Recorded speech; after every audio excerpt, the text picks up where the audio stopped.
Hello guys, good afternoon. देखिए दूगो बच्चा बच्चा बकरी का। बकरी का नहीं है, कुत्ता का। इसका मैया ना भगा देता है इसको माई भगा देता है। इसको दूध नहीं देती है, अपना बच्चा को नहीं पहचानती है इसका मम्मी। इतना हरामी है। अपना जो दूध होता है सब अपने पी जाती है। नसीब हो गया है बेचारा। ठीक है, देखिए कितना खूबसूरत जाता है है ना, कितना माया लगता है। इतना इसका मम्मी जैसी चीज काला है, एकदम काला, एकदम एक भी जगह मिस नहीं है, एकदम कड़िया है। ये काजल है, काजल। इसको लेके जाएंगे जहाँ नजर नहीं लगेगा इसको। वो है वो गोरका, अपन माई जैसा है।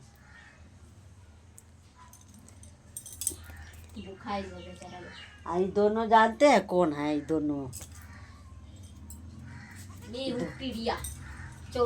ढूंढी। ये ढूंढी नाम है, ढूंढी। ढूंढा नाम ढूंढी, काम मेरा गुंडी। ढूंढा है ढूंढा।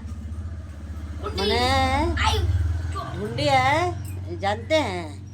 दोनों दो गली है, दो गली है। नहीं गाइस, मैं सुधरी हूँ।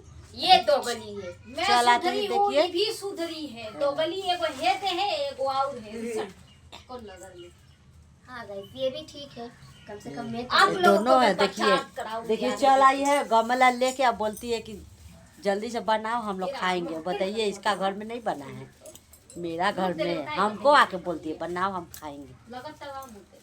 को भी खा गई है।